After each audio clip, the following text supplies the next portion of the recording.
ಇದೊಂದು ರಂಜಿಸಲಿಕ್ಕೆ ಇರುವಂಥ ಕಾರ್ಯಕ್ರಮ ಅಲ್ಲ. ಆದರೆ ಎಷ್ಟೋ ಮಂದಿ ಕಾರ್ಯಕ್ರಮವನ್ನು ಪೂರ್ತಿ ವೀಕ್ಷಿಸಬೇಕು ಅಂತ ಹೇಳಿ ಹಿರಿಯರು ಕೂಡ ಬಂದು ಕೂತಿದ್ದಾರೆ. ಬಹುಶಃ ಇವತ್ತು ಸಾಧನೆ ಮಾಡಿದ ವಿದ್ಯಾರ್ಥಿಗಳಿಗೆ ಅವರದ್ದೆಲ್ಲ ಆಶೀರ್ವಾದ ಸಿಗ್ತಾ ಇದೆ ಅಂತ ನಾನು ತಿಳ್ಕೊಳ್ತಾ ಇದ್ದೇನೆ. ಅವರ ಮುಂದಿನ ಬದುಕಿಗೆ ಭಾಳ ದೊಡ್ಡ ಆಶೀರ್ವಾದ ಮಾಡಲಿಕ್ಕೆ ಕೂತಿದ್ದಾರೆ ಅಂತ ನಾನು ತಿಳ್ಕೊಳ್ತೇನೆ. ದೂರದ ಊರಿನಿಂದ ಬಂದು ಇಲ್ಲಿ ಸುಮಾರು 3,500 ಜನ ಸೇರಿದ್ದೀರಿ. ಈ ಕಾರ್ಯಕ್ರಮದಲ್ಲಿ ನಾನು ಹೆಚ್ಚು ಹೊತ್ತು ತೆಗೆದುವುದಿಲ್ಲ. ಪ್ರತಿ ವರ್ಷವೂ ನಾವು ನಡೆಸುವಂಥ ಕಾರ್ಯಕ್ರಮ, ಬಂದವರನ್ನೆಲ್ಲ ಸ್ವಾಗತಿಸಿ ಒಂದು ಪ್ರಾಸ್ತಾವಿಕ 4 ನುಡಿಗಳನ್ನು ಆಡಬೇಕು ಅಂತ ನಿಮ್ಮ ಎದುರಿಗೆ ಭಾಳ ದೈನ್ಯತೆಯಿಂದ ನಿಂತಿದ್ದೇನೆ.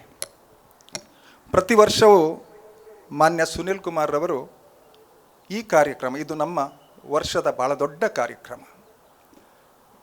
ಪಾಠ ಮಾಡಿದ ಶಿಕ್ಷಕರು, ಅಪ್ಪ ಅಮ್ಮ ಮತ್ತು ವಿದ್ಯಾರ್ಥಿಗಳು ಸಂಭ್ರಮ ಪಡುವಂಥ, ನಾವು ಕಷ್ಟಪಟ್ಟದ್ದಕ್ಕೆ ಸಿಕ್ಕಿದ ಒಂದು ದೊಡ್ಡ ಯಶಸ್ಸನ್ನು ಸಂಭ್ರಮಿಸುವಂಥ ಒಂದು ಬಹಳ ದೊಡ್ಡ ಕಾರ್ಯಕ್ರಮ. ಆ ಕಾರ್ಯಕ್ರಮದ ಅಧ್ಯಕ್ಷತೆಯನ್ನು ನಮ್ಮ ವಿ ಸುನಿಲ್ ಕುಮಾರ್ ಅವರು ಪ್ರತಿ ವರ್ಷದಂತೆ ಈ ವರ್ಷವೂ ತೆಗೆದುಕೊಂಡಿದ್ದಾರೆ. ಅವರ ಇಂಟ್ರೊಡಕ್ಷನನ್ನು ತಾವು ಈಗಾಗಲೇ ನೋಡಿದ್ದೀರಿ. ನಾನು ಪುನಃ ಆ ವಿಷಯಗಳ ಬಗ್ಗೆ ಮಾತಾಡೋದಿಲ್ಲ. ಆ ಇಂಟ್ರೊಡಕ್ಷನ್ ಹಾಕುವಾಗ ಅವರಿಗೆ ಸ್ವಲ್ಪ ಮುಜುಗರವೂ ಆಗ್ಬೋದು, ಇಷ್ಟು ಬೇಕಾ ಅಂತ. 4 ಸಾರಿ ಈ ಕಾರ್ಕಳದ ಜನ ಒಬ್ಬರನ್ನು ಆಯ್ಕೆ ಮಾಡ್ತಾರಂತಾದರೆ ಬಹುಶಃ ಅವರ ಆಯ್ಕೆಗೆ ನಾವು ಗೌರವಿಸಬೇಕಲ್ವ. ಆ ದೃಷ್ಟಿಯಿಂದ ಖಂಡಿತ ಅವರಿಗೆ ಕೊಟ್ಟಂಥ ಈ ಗೌರವ ಅದು ಸಣ್ಣ ಇಂಟ್ರೊಡಕ್ಷನ್ ಅಲ್ಲ ಅಂತ ನಿಮ್ಮಲ್ಲಿ ಹೇಳಿಕೊಂಡು, ಅದಕ್ಕೆ ಹೊರತಾದ ವಿಷಯವನ್ನು ಹೇಳುವುದಿದ್ದರೆ, ಸುನಿಲ್ ಕುಮಾರ್ ಒಬ್ಬ ಪ್ರಬುದ್ಧ ರಾಜಕಾರಣಿ, ಒಂದು ಭಾಳ ಸುಂದರವಾಗಿ ಕನ್ನಡವನ್ನು ಮಾತನಾಡಬಲ್ಲವರು. ವಿಧಾನಸಭೆಯಲ್ಲಿಯೂ ಸಿ ಅಶ್ವತ್ಥರನ್ನು ನೆನಪು ಮಾಡಿಕೊಳ್ತಾರೆ. ದೂರದ ಅಪ್ಪಾಜಿ ಸಿದ್ದೇಶ್ವರ ಸ್ವಾಮೀಜಿಗಳನ್ನು ವಿಧಾನಸಭೆಯ ಕಲಾಪದ ಸಂದರ್ಭದಲ್ಲಿ ನೆನಪಿಸಿಕೊಳ್ತಾರೆ. ಕನ್ನಡ ಸಂಸ್ಕೃತಿ ಇಲಾಖೆಗೆ ಭಾಳ ಅರ್ಹವಾದ ಜಾಗವನ್ನು ಕೊಟ್ಟಿದ್ದಾರೆ ಅಂತ ನಮಗೆ ಶಿಕ್ಷಕರಿಗೆ ಎದೆ ತುಂಬಿ ಬರುತ್ತೆ. ಯಾವುದು ಒಳ್ಳೆಯದಿದೆಯೋ ಅದನ್ನು ನಾವು ಯಾವತ್ತೂ ಹೇಳಬೇಕು. ಒಳ್ಳೆಯದನ್ನು ಒಳ್ಳೆಯದಿದೆ ಅಂತ ಹೇಳಲಿಕ್ಕೆ ನಮಗೆ ಎಲ್ಲಿಯಾದರೂ ದಾಕ್ಷಿಣ್ಯ ಆದರೆ, ನನಗೆ ತಪ್ಪಾಳೆ ತಟ್ಟಲಿಕ್ಕೆ ಕಿರಿಕಿರಿ ಆದರೆ ಬಹುಶಃ ಇನ್ನು ಯಾರೂ ಒಳ್ಳೆಯದನ್ನು ಮಾಡುವುದೇ ಇಲ್ಲ. ಆದ್ದರಿಂದ ಯಾವುದು ಒಳ್ಳೆಯದಿದೆಯೋ ಅದು ಎಲ್ಲೇ ಇರಲಿ, ಅದನ್ನು ನಾವು ಬಹಳ ತೆರೆದ ಮನಸ್ಸಿನಿಂದ ಹೇಳುವವರು. ಆದ್ದರಿಂದ ಸುನಿಲ್ ಕುಮಾರ್ರವರೇ, ಸುನಿಲ್ ಕುಮಾರರು ಏನೇನೆಲ್ಲ ಅಂತ ಹೇಳುವುದಕ್ಕಿಂತಲೂ ಡಾಕ್ಟರ್ ಕೇಶವ ಬಲರಾಮ್ ಹೆಡಗೇವಾರ್ ಸ್ಥಾಪಿಸಿದ 100 ವರ್ಷಗಳ ಹಿಂದಿನ ಸಿದ್ಧಾಂತ ಇವತ್ತು ನಮ್ಮ ದೇಶಕ್ಕೊಂದು ಬಹಳ ದೊಡ್ಡ ಕೊಡುಗೆಯಾಗಿ ನಿಂತಿದೆ. ಈ ದೇಶವನ್ನು ಮುನ್ನಡೆಸ್ತಾ ಇದೆ. ಅಂಥ ಸಿದ್ಧಾಂತವನ್ನು ಒಬ್ಬ ಶಿಕ್ಷಕ ತನ್ನ ಬದುಕಿನ ಉಸಿರಾಗಿದ್ದುಕೊಂಡು ಬೆಳೆಸಿಕೊಂಡು ಹೋಗ್ತಾನೆ. ಈ ಕಾರ್ಯಕ್ರಮದಲ್ಲಿ ಒಂದಷ್ಟು ಸಂದೇಶಗಳನ್ನು ಕಟ್ಟಿಕೊಂಡು ಹೋಗಲಿಕ್ಕಿದೆ. ನೀವು ಆ ಶಿಕ್ಷಕ ಶಾಖೆ ಮಾಡ್ತಾನೆ, ದೇಶವನ್ನು ಕಟ್ಟುವಂಥ ಕನಸು ಕಳಿಸ್ತಾನೆ. ಅಂಥವರ ಮಗ ವಿ ಸುನಿಲ್ ಕುಮಾರ್ ಅಂತ ಹೇಳಲಿಕ್ಕೆ ಸಂತೋಷ ಆಗ್ತದೆ ನಮಗೆ. ಅದು ಅವರ ಭಾಳ ದೊಡ್ಡ ಇಂಟ್ರೊಡಕ್ಷನ್. ನನ್ನ ಪಾಪ 2016ನಲ್ಲಿ ತೀರ್ಕೊಂಡ್ರು. ಸುನಿಲ್ ಕುಮಾರ್ ಅವರ ಲಾಸ್ಟ್ ಇಯರ್ ಫೌಂಡರ್ಸ್ ಡೇಯಲ್ಲಿ ಅವರ ಅಪ್ಪ ಇದ್ದರು. ಇವತ್ತು ಅವರ ಅಪ್ಪ ಇಲ್ಲ. ಇವರ ಅಪ್ಪ ಇಲ್ಲದೇ ಇರ್ಬೋದು, ಆದರೆ ಅಪ್ಪ ಕಲಿಸಿಕೊಟ್ಟ ಮೌಲ್ಯ ಸುನಿಲ್ ಕುಮಾರ್ ಜೊತೆ ಇರ್ತದೆ. ಸುನಿಲ್ ಕುಮಾರಿಗೆ ಸಮಸ್ತ ಜ್ಞಾನಸುಧಾದ ಪರವಾಗಿ ಅವರ ಭವಿಷ್ಯ ಸುಂದರ ಆಗಲಿ. ಅವರಿಗೆ ಹೇಳುವುದರ ಮೊದಲು ಇನ್ನೊಂದನ್ನು ಹೇಳಲಿಕ್ಕುಂಟು. ಭಾಳ ಹೆಮ್ಮೆಯ ನಮ್ಮ ವಿದ್ಯಾರ್ಥಿನಿ ಪ್ರೇರಣಾ 97% ತೆಕ್ಕೊಂಡು ಲಾಸ್ಟ್ ಇಯರ್ ಈ ಶಾಲೆಯಿಂದ ಹೊರಗಡೆ ಹೋದಲು. ಅವರ ಅಪ್ಪ ಯಾವ MLA ಅನ್ನೋದಕ್ಕಿಂತಲೂ ನಮ್ಮ ಪ್ರೌಡ್ ಪೇರೆಂಟ್ ಅಂತ ಹೇಳಲಿಕ್ಕೆ ಇಷ್ಟ ಆಗುತ್ತೆ. ಅಂಥ ಒಂದು ಪರ್ಸನಾಲಿಟಿಯನ್ನು ನನ್ನ ಪಪ್ಪನಿಗೆ ಭಾಳ ಇಷ್ಟದ ಪೊಲಿಟಿಷಿಯನ್ ಯಾನ್ ಪನ್ಪೆ ಸುಧಾಕರ್ ಒಂಜತ್ತು ದಿನ ಮಿನಿಸ್ಟ್ರ್ ಆಗ್ತದೆ. ಬಹುಶಃ ಕನ್ನಡದವ್ರಿಗೆ ಗೊತ್ತಾಗೋದಿಲ್ಲ. 29 ವರ್ಷದಲ್ಲಿ ಮೊದಲು ಶಾಸಕರಾದರು. ನನ್ನ ಅಪ್ಪ ಹೇಳ್ತಾಯಿದ್ರು, ಅವನು ಒಂದು ದಿವಸ ಮಿನಿಸ್ಟ್ರ್ ಆಗ್ತಾನೆ ಅಂತ ವ್ಯಕ್ತಿತ್ವ ಇದೆ ಅವನ ಹತ್ರ ಅಂಥೇಳಿ. ಭಾಳ ಪ್ರೀತಿಯಿಂದ, ಅಭಿಮಾನದಿಂದ, ಹೆಮ್ಮೆಯಿಂದ ಸುನಿಲ್ ಕುಮಾರ್ ಅವರನ್ನು ಈ ಕಾರ್ಯಕ್ರಮಕ್ಕೆ ತಮ್ಮೆಲ್ಲರ ಪರವಾಗಿ ಸ್ವಾಗತಿಸ್ತಾ ಇದ್ದೇನೆ. ಡಾಕ್ಟರ್ ಶರತ್ ರಾವ್ ಈ ಮಣ್ಣಿಗೆ ಬರಬೇಕು ಅಂತ ನಾನು ಬಹಳ ಆಸೆ ಪಟ್ಟಿದ್ದೆ. ಒಬ್ಬ ಡಾಕ್ಟ್ರ್ ಹೇಗಿರ್ಬೋದು ಅನ್ನುವಂಥ ಕಲ್ಪನೆ ಮಾಡಲಿಕ್ಕಾದರೆ ನಿಮಗೆ ಬಹುಶಃ ಅದರಲ್ಲಿ ಒಬ್ಬರು ಡಾಕ್ಟರ್ ಶರತ್ ರಾವ್. ಅವರ ಪಪ್ಪ ನಮಗೆ ಕೆಮಿಸ್ಟ್ರಿಯನ್ನು ಕಲಿಸಿದವರು. ಆ ಕಾಲದಲ್ಲಿ NCERT ಟೆಕ್ಸ್ಟ್ ಬುಕ್ ಇರಲಿಲ್ಲ. ಕೆಮಿಸ್ಟ್ರಿಗೆ ಒಂದೇ ಒಂದು standard book, Kini and Rao. It is written by doctor Damodar Kini and ನಮ್ಮ ಕೆ ಸೂರ್ಯನಾರಾಯಣ ರಾವ್, ಆ ಸೂರ್ಯನಾರಾಯಣ ರಾವ್ರ ಮಗ ಡಾಕ್ಟರ್ ಶರತ್ ರಾವ್, ಅಲ್ಲಿ ಯಾವುದು ಇಂಟ್ರೊಡಕ್ಷನ್ನಲ್ಲಿ ಇಲ್ವೋ ಆ ಪಾರ್ಟನ್ನು ನಾನು ಟಚ್ ಮಾಡ್ತೇನೆ. ಮತ್ತು ವಿಶೇಷವಾಗಿ ಇವತ್ತಿನ ಕಾರ್ಯಕ್ರಮ, ಕಳೆದ ವರ್ಷ ಅವರು ಬರಬೇಕಾಗಿತ್ತು, ಇನ್ವಿಟೇಷನ್ ಪ್ರಿಂಟ್ ಆಗಿತ್ತು, ಅವರ ಮನೆಯಲ್ಲೇ ಆದಂಥ ಕಾರ್ಯಕ್ರಮದಿಂದ ಬರಲಿಕ್ಕಾಗಲಿಲ್ಲ, ಇವತ್ತು ಬಂದಿದ್ದಾರೆ. ವಿಶೇಷವಾಗಿ ಅವರ ಇವತ್ತು ಉಪಸ್ಥಿತಿ ನನಗೆ ತುಂಬ ಸಂತೋಷ ಕೊಟ್ಟಿದೆ. ಯಾಕಂತೇಳಿದ್ರೆ ನನ್ನ 89 ವರ್ಷದ ಈ ಪದ್ಮಗೋಪಾಲ್ನ ಪದ್ಮನ ಕಾಲಿನ ಆಪರೇಷನ್ ಮಾಡಿ 1.5 ವರ್ಷ ನಡೆಯುವ ಹಾಗೆ ಮಾಡಿದಂಥ ಪುಣ್ಯಾತ್ಮ ಇವತ್ತು ಅವರ ಹೆಸರಿನಲ್ಲಿ ನಡೆಯುವಂಥ ಕಾರ್ಯಕ್ರಮದ ವೇದಿಕೆಯ ಮೇಲಿದ್ದಾರೆ. I am extremely grateful doctor Sharath Rao, you made my day ಅಂತ ಹೇಳಿಕೊಂಡು ಇಲ್ಲಿರುವಂಥ ಇವತ್ತು 227 ಮಂದಿ ಏನು MBBS ನೀಟ್ ಮೂಲಕ ತೆಗೊಂಡಿದ್ದಾರೆ. ಅವರಿಗೆ ನಿಮ್ಮ ಮಾತುಗಳು ನಿಮ್ಮ ಹಾಗಿನ ಡಾಕ್ಟ್ರನ್ನು ಮಾಡಲಿ ಅವರನ್ನೆಲ್ಲ ಅನ್ನುವಂಥ ಆಶಯದೊಂದಿಗೆ ಸೇರಿದ ಸಮಸ್ತರ ಪರವಾಗಿ ಕಾರ್ಕಳದ ಮಣ್ಣಿನ ಮಗನ ಮಗ ಡಾಕ್ಟರ್ ಶರತ್ ರಾವನ್ನು ಪ್ರೀತಿಯಿಂದ ಈ ಸಭೆಗೆ ಸ್ವಾಗತಿಸ್ತಾ ಇದ್ದೇನೆ. ನನಗೆ ರಾಮಕೃಷ್ಣ ಆಚಾರ್ ಅಂತ ಹೇಳಿದರೆ ಒಂದು ಭಾಳ ದೊಡ್ಡ ಖುಷಿಯ ವಿಷಯ. ಒಬ್ಬ ಹೊಟ್ಟೆಗೆ ಬಟ್ಟೆಗೆ ಕಷ್ಟ ಇರುವಂಥ ಒಬ್ಬ ವ್ಯಕ್ತಿ, ಹೆಚ್ಚು ಶಿಕ್ಷಣ ಪಡೆಯದಂಥ ವ್ಯಕ್ತಿ, ಒಬ್ಬ ಸ್ವಾಭಿಮಾನಿಯಾಗಿ ಸ್ವಸಾಮರ್ಥ್ಯದಿಂದ ಎಷ್ಟು ಎತ್ತರಕ್ಕೆ ಏರಬಲ್ಲ, ಎಷ್ಟು ಮಂದಿಗೆ ಉದ್ಯೋಗ ಕೊಡಬಲ್ಲ ಅನ್ನೋದನ್ನು ನಮ್ಮಲ್ಲಿ ಕೆಲವರು ಕಡಿಮೆ ಮಾರ್ಕ್ಸ್ ತಗೊಂಡವರು ಸ್ಟ್ರೆಸ್ ಮಾಡ್ಕೊಳ್ತಾರಲ್ವ, ಅವರಿಗೆ ಇಂಥ ಪರ್ಸನಾಲಿಟಿಯನ್ನೊಮ್ಮೆ ಪರಿಚಯ ಮಾಡಿಸಬೇಕು ಅಂತ ಹೇಳಿ ನಾನು ಇವತ್ತಿನ ಕಾರ್ಯಕ್ರಮಕ್ಕೆ ಅವರನ್ನು ಆಹ್ವಾನಿಸಿದ್ದೇನೆ. ರಾಮಕೃಷ್ಣ ಆಚಾರ್ ಇಂಡಸ್ಟ್ರಿಯಲಿಸ್ಟ್ ಅನ್ನೋದಕ್ಕಿಂತ ಒಂದು ಗೋದಾಮ ಮಾಡಿದ್ದಾರೆ, ಅಷ್ಟು ಚಂದದ ಗೋದಾಮ. ನಮ್ಮ ಹಾಸ್ಟೆಲ್ನ ಎಲ್ಲ ಮಕ್ಕಳಿಗೆ ಖಂಡಿತವಾಗಿಯೂ ಅದರದ್ದೊಂದು ವಿಸಿಟ್ ಮಾಡಿಕೊಂಡು ಆ ಪರಿಸರವನ್ನು ತೋರಿಸುವಂಥ ಕಾರ್ಯಕ್ರಮ ವರ್ಷವೂ ನಡೆಸ್ತೇವೆ ನಾವು. ಅಂತಹ ಒಂದು ಉನ್ನತ ಕೃಷಿ ಕ್ಷೇತ್ರದಲ್ಲಿ ಚಿಂತನೆ ಇಟ್ಟುಕೊಂಡಂಥ ರಾಮಕೃಷ್ಣ ಆಚಾರ್ ನಮ್ಮ ಪಪ್ಪ ಅಮ್ಮನ ಮೌಲ್ಯವೆಂಬ ಮರದ ನೆರಳಿನಲ್ಲಿ ನಡೆಯುವಂಥ ಈ ಕಾರ್ಯಕ್ರಮಕ್ಕೆ ಅತಿಥಿಯಾಗಿ ಬಂದದ್ದು ನಮಗೆ ಸಂತೋಷ ಆಗಿದೆ. ತಮ್ಮನ್ನು ಸಭೆಗೆ ಸರ್ವರ ಪರವಾಗಿ ಸ್ವಾಗತಿಸ್ತಾ ಇದ್ದೇನೆ. ಸಂಕೇತ್ GB ಕ್ಲಾಸ್ ರೂಮಿನಿಂದ ಈ ವೇದಿಕೆಯ ಮೇಲೆ ಹೇಗೆ ಬಂದರು ಅಂತ ನೋಡಿದರೆ ಒಂದು ಮೌಲ್ಯ, ಒಂದು ಮಾರ್ಕ್ಸಿಗೆ ಮೀರಿದಂಥ ಅಪ್ಪ ಅಮ್ಮನ ಮೇಲೆ ಇರುವಂಥ ಅವನ ಗೌರವ. ಅವರ ಅಪ್ಪ ಅಮ್ಮ ಕೂಡ ವೇದಿಕೆಯ ಕೆಳಗೆ ನಿಂತುಕೊಂಡು ಮಗನನ್ನು ಮೇಲೆ ನೋಡ್ತಾ ಇದ್ದಾರೆ. ಇದು ಯಾಕೆ ಹೇಳ್ತಾ ಇದ್ದೇನೆ ಅಂತ ಹೇಳಿದರೆ, ಒಂದಷ್ಟು ಪೇರೆಂಟ್ಸ್ ಅವರ ಮಕ್ಕಳನ್ನೆಲ್ಲ ಭಾಳ ಎತ್ತರದಲ್ಲಿ ನೋಡಬೇಕು ಅಂತ ಆಸೆ ಪಡುವವರು. ಒಂದು ದಿವಸ ನಿಮ್ಮ ಮಕ್ಕಳ ಹಾಗೆ ಸಂಕೇತ್ GB ಒಂದು ಕ್ಲಾಸ್ ರೂಮ್ನಲ್ಲಿ ಕೂತ್ಕೊಂಡಿದ್ದ. 99% ಜಾಸ್ತಿ JEE ಮೇಯ್ನಲ್ಲಿ ಮಾರ್ಕ್ಸ್ ಪಡ್ಕೊಂಡು ಒಳ್ಳೆಯ ಸಂಗೀತಗಾರನಾಗಿ, ಒಳ್ಳೆಯ ವಿದ್ಯಾರ್ಥಿಯಾಗಿ, ಒಳ್ಳೆಯ ಹಾರ್ಡ್ ವರ್ಕಿಂಗ್ ಮಾಡುವಂಥ ಒಬ್ಬ ಮಗುವಾಗಿ IIT ವಾರಣಾಸಿಯಲ್ಲಿ ತನ್ನ ಶಿಕ್ಷಣ ಮುಗಿಸಿ ಗೂಗಲ್ನಲ್ಲಿ ಸೇರಿಕೊಂಡು ಇವತ್ತು ನಮ್ಮ ವಿದ್ಯಾರ್ಥಿಗಳಿಗೆ ಒಂದು ರೋಲ್ ಮಾಡೆಲ್ ಆಗಿ ಇವತ್ತಿನ ಕಾರ್ಯಕ್ರಮದಲ್ಲಿ ಕೂತದ್ದು ನಮಗೆ, ನಮ್ಮ ಪಪ್ಪ ಅಮ್ಮನಿಗೆ ಸಲ್ಲುವಂಥ ಬಹಳ ದೊಡ್ಡ ಒಂದು ಬಾಷ್ಪಾಂಜಲಿ, ಶ್ರದ್ಧಾಂಜಲಿ ನನ್ನ ಅಪ್ಪ ಅಮ್ಮನಿಗೆ ಅಂತ ಹೇಳಿಕೊಂಡು ಸಂಕೇತ್ GBಯನ್ನು ಈ ಕಾರ್ಯಕ್ರಮಕ್ಕೆ ಭಾಳ ವಿಶೇಷವಾಗಿ ಸ್ವಾಗತಿಸ್ತಾ ಇದ್ದೇನೆ. ಸಮಾರಂಭದ ಮುಂದಿನ ಸಾಲಿನಲ್ಲಿ ತುಂಬ ಮಂದಿ ಇದ್ದಾರೆ. ಈ ಕಡೆಯಿಂದ ಮಣಿಪಾಲ್ ಹೈಸ್ಕೂಲ್ ಟ್ರಸ್ಟ್ನ ಪ್ರೆಸಿಡೆಂಟ್ ಪ್ರಕಾಶ್ ಶೆಟ್ಟಿ ಅವರಿದ್ದಾರೆ, ಸುರೇಶ್ ನಾಯ್ಕರವರಿದ್ದಾರೆ, ನಾಗೇಂದ್ರ ಸರ್ ಇದ್ದಾರೆ, ರಾಜೇಶ್ವರಿ ಟ್ರಸ್ಟ್ನ ಅಧ್ಯಕ್ಷರಾಗಿರುವಂಥ ನಮ್ಮ ದೇವಿಪ್ರಸಾದ್ ಶೆಟ್ಟರಿದ್ದಾರೆ, ನನ್ನ ಗುರುಗಳಾಗಿರುವಂಥ ಸಂತಿರಾಜರವರು ಇದ್ದಾರೆ. ಬೇಗ ಮುಗಿಸಿಬಿಡ್ತೇನೆ. ನನ್ನ ಅಣ್ಣ, ನನ್ನ ದೊಡ್ಡ ಅಣ್ಣ ಪೂನಾದಿಂದ ಅವರ ಕುಟುಂಬ ಸಮೇತ ಬಂದಿದ್ದಾರೆ, ಪ್ರಭಾಕರ್ ಶೆಟ್ಟಿ ಅವರಿದ್ದಾರೆ, ವಿಠ್ಠಲ್ ಶೆಟ್ಟಿ ಅವರಿದ್ದಾರೆ, ನಮ್ಮ ಟ್ರಸ್ಟಿ ನಮ್ಮ ನಿತ್ಯಾನಂದ ಪ್ರಭು CA ಅವರಿದ್ದಾರೆ, ನನ್ನ ಇನ್ನೊಬ್ಬರು ಟ್ರಸ್ಟಿ ಭಾಳ ಎಕಡೆಮಿಕ್ಸ್ನಲ್ಲಿ ಸ್ಟ್ರಾಂಗ್ ಆಗಿರುವಂಥ, ನನಗಿಂತಲೂ ಸ್ಟ್ರಾಂಗ್ ಅಂತ ಹೇಳ್ಬೋದು, ಆ ಮಟ್ಟದಲ್ಲಿ ಇರುವಂಥ ಅನಿಲ್ ಸರ್ ಅವರಿದ್ದಾರೆ.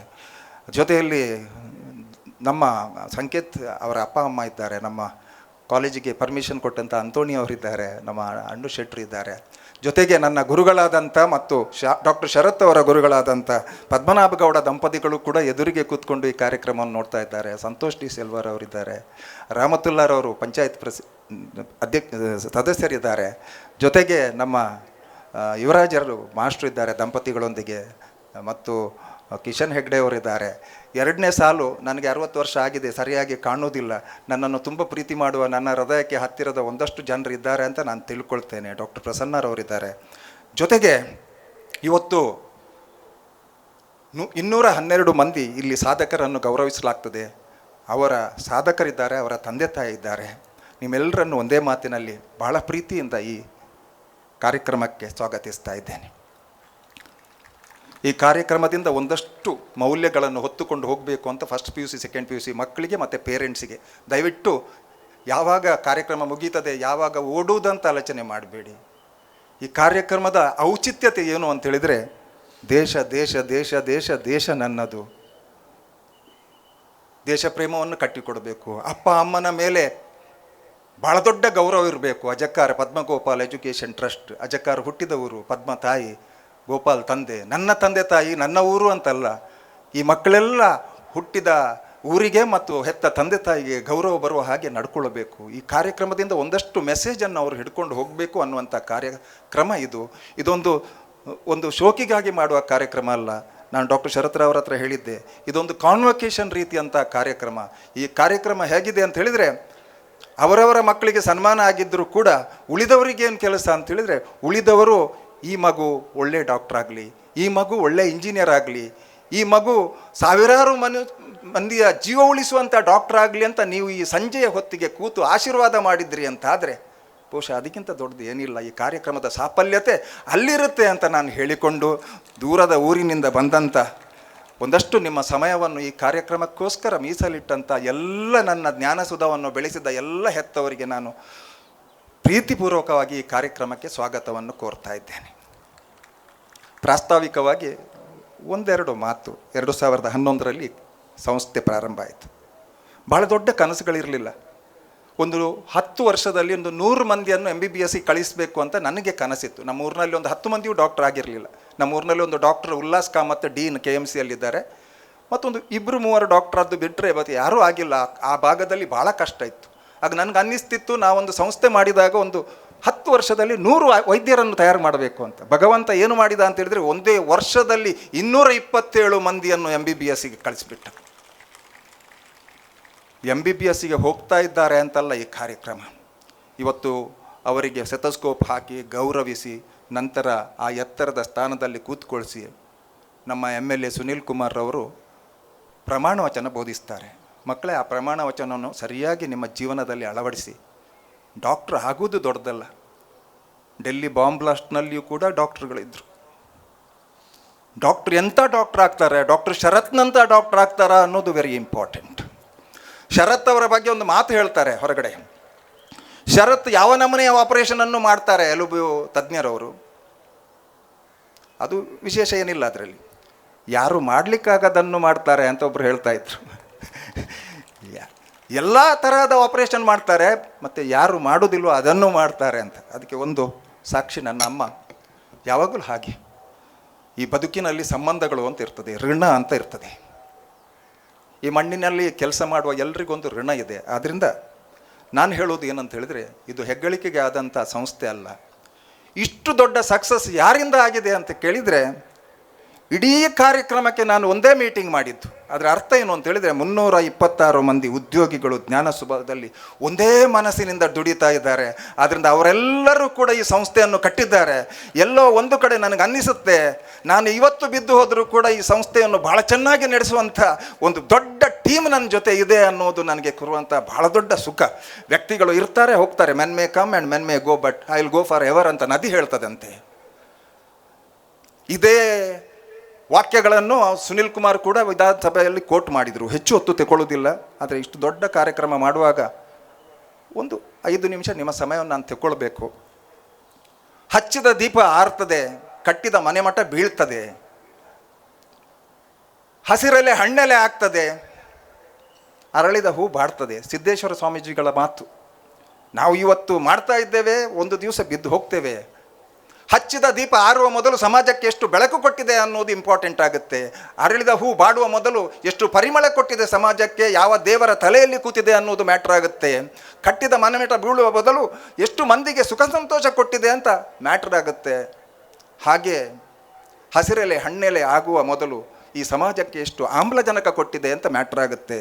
ಆದ್ದರಿಂದ ಇವತ್ತು ಸಾಧಕರಾದ ಸಾಧನೆ ಮಾಡಿದಂಥ ವಿದ್ಯಾರ್ಥಿಗಳು ನೀವೆಲ್ಲ ಸುಂದರವಾದ ಹಚ್ಚಿದ ದೀಪಗಳಾಗಿ, ಸುಂದರವಾದ ಹಸಿರೆಲೆಗಳಾಗಿ, ಸುಂದರವಾದಂಥ ಮನೆ ಆಗಿ, ನೀವು ಅರಳಿದ ಹೂವಾಗಿ ಬಾಡುವ ಮೊದಲು ಈ ಸಮಾಜಕ್ಕೆ ಬಹಳ ದೊಡ್ಡದನ್ನು ಕೊಡಿ ಅನ್ನೋದು ನನ್ನ ಪ್ರಾಸ್ತಾವಿಕ ಭಾಷಣದ ಒಂದು ದೊಡ್ಡ ಸಂದೇಶ ನಿಮಗೆ ಅಂತ ಹೇಳಿಕೊಂಡು, ಇದನ್ನು ನಮ್ಮ ಸುನಿಲ್ ಕುಮಾರ್ ಅವರು ವಿಧಾನಸಭೆಯಲ್ಲಿ ಕೋಟ್ ಮಾಡಿದರು ಅನ್ನೋದನ್ನು ನಿಮಗೆ ನೆನಪಿಸಿಕೊಂಡು, ಮಾತು ಮುಗಿಸುವ ಮುನ್ನ ಈ ಸಂಸ್ಥೆ ತುಂಬ ಚೆನ್ನಾಗಿ ಬೆಳಿಬೇಕು ಅಂತ ಪ್ರತಿಯೊಬ್ಬರು ಆಲೋಚನೆ ಮಾಡ್ತಾರೆ.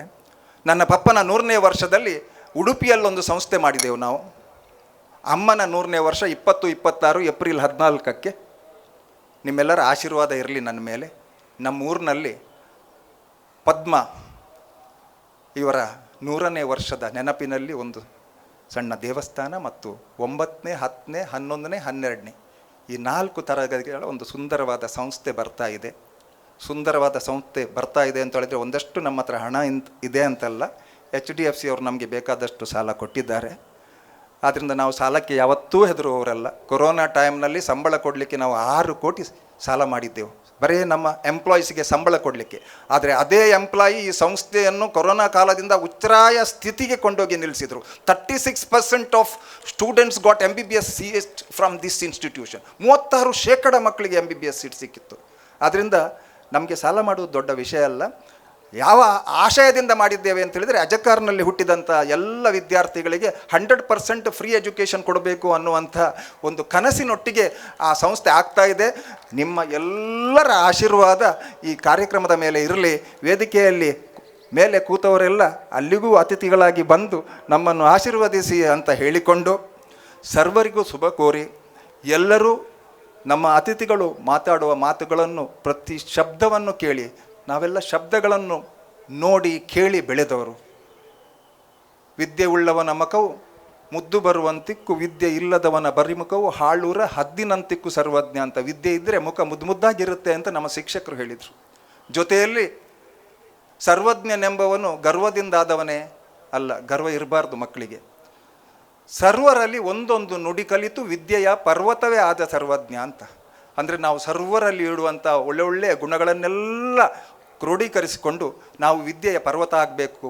ನಮ್ಮಲ್ಲಿರುವ ಎಲ್ಲ ವಿದ್ಯಾರ್ಥಿಗಳು ಸರ್ವರಲ್ಲಿರುವಂಥ ಒಳ್ಳೆಯ ಒಂದೊಂದು ನುಡಿಯನ್ನು ಕಲಿತು ವಿದ್ಯೆಯ ಪರ್ವತ ಆಗಿ ಅಂತ ಆಶೀರ್ವಾದ ಮಾಡೋದರೊಂದಿಗೆ ಮಾತು ಮುಗಿಸುವ ಮುನ್ನ ದಿನಕರ ದೇಸಾಯಿಯವರ ಒಂದು ಸಾಲನ್ನು ಹೇಳಿ ಮಾತು ಮುಗಿಸ್ತೇನೆ. ಮನುಷ್ಯ ಇರುವಾಗ ಮಾತ್ರ ಅಲ್ಲ, ಸತ್ತ ಮೇಲೆ ಕೂಡ ಈ ಸಮಾಜಕ್ಕೆ ಸಹಕಾರಿ ಆಗುವ ಹಾಗೆ ಬದುಕಬೇಕು ಅಂತ ದಿನಕರ ದೇಸಾಯಿಯವರು ಹೇಳ್ತಾರೆ. ನನ್ನ ದೇಹದ ಬೂದಿ ಸತ್ತ ಮೇಲೆ ಗಾಳಿಯಲ್ಲಿ ತೂರಿಬಿಡಿ, ಹೋಗಿ ಬೀಳಲಿ ಭತ್ತ ಬೆಳೆಯುವಲ್ಲಿ, ಬೂದಿ ಗೊಬ್ಬರದಿಂದ ತೆನೆಯೊಂದು ನೆಗೆದು ಬರೆ, ಧನ್ಯವಾಯಿತು ಹುಟ್ಟು ಸಾವಿನಲ್ಲಿ. ನಾವು ಸತ್ತ ಮೇಲೆ ನನ್ನ ಬೂದಿಯನ್ನು ತೇಲಿಬಿಡಿ, ಒಂದು ಭತ್ತ ಬೆಳೆಯುವಲ್ಲಿ ಹೋಗಿ ಬೀಳಲಿ, ಅಲ್ಲಿ ಒಂದು ತೆನೆ ಬಂದರೆ ನನ್ನ ಬದುಕು ಧನ್ಯವಾಯಿತು ಅಂತ. ಈ ಮಾತುಗಳನ್ನು ನಮ್ಮ ಟೀಚರ್ ಹೇಳುವಾಗ ಕೇಳಿಕೊಂಡು ನಾವೆಲ್ಲ ನಮ್ಮ ದೇಹವನ್ನು ಮರಣಾನಂತರ KMC ಹಾಸ್ಪಿಟ್ಲಿಗೆ ಬರೆದಿಟ್ಟಿದ್ದೇವೆ. ಯಾಕಂತೇಳಿದರೆ ಸತ್ತ ಮೇಲೆ ನಮ್ಮ ವಿದ್ಯಾರ್ಥಿಗಳು ಅಧ್ಯಯನಕ್ಕೆ ಪೂರಕ ಆಗುವ ಹಾಗೆ ನಮ್ಮ ದೇಹವನ್ನು ಉಪಯೋಗಿಸ್ಕೊಳ್ಳಿ ಅಂತ ಹೇಳಿ. ಆದ್ದರಿಂದ ಅಂಗಾಂಗ ದಾನ, ರಕ್ತದಾನ ಇದರ ಬಗ್ಗೆಯೂ ಚಿಂತನೆ ಇರಲಿ. ನಾವು ಹೋದ ಮೇಲೆ ಕೂಡ ನಮ್ಮ ಜೀವ ಇನ್ನೊಬ್ಬರಿಗೆ ಒಂದು ಸ್ವಲ್ಪ ಹೆಲ್ಪ್ ಆಗುತ್ತೆ ಅಂತಾದರೆ ಅದರ ಬಗ್ಗೆ ನಾವೆಲ್ಲ ಚಿಂತನೆ ಮಾಡ್ಬೋದು ಅಂತ ಹೇಳಿಕೊಂಡು, ವೇದಿಕೆಯ ಮೇಲೆ ಕೂತಂಥ 4 ಮಂದಿ ಹಿರಿಯರಿಗೆ, 4 ಮಂದಿ ಪ್ರಾಜ್ಞರಿಗೆ, 4 ಮಂದಿ ನನ್ನ ಪ್ರೀತಿಯ ಆತ್ಮೀಯರಿಗೆ ಮತ್ತೊಮ್ಮೆ ನಮಸ್ಕಾರ ಹೇಳಿಕೊಂಡು, ನಿಮ್ಮಿಂದ ನನಗೊಂದು ಸುಂದರವಾದ ದಿನ ಸಿಕ್ಕಿದೆ ಅಂತ ಹೇಳಿಕೊಂಡು ನನ್ನ ಮಾತನ್ನು ಮುಗಿಸ್ತಾ ಇದ್ದೇನೆ. ಎಲ್ರಿಗೂ ಶುಭವಾಗಲಿ.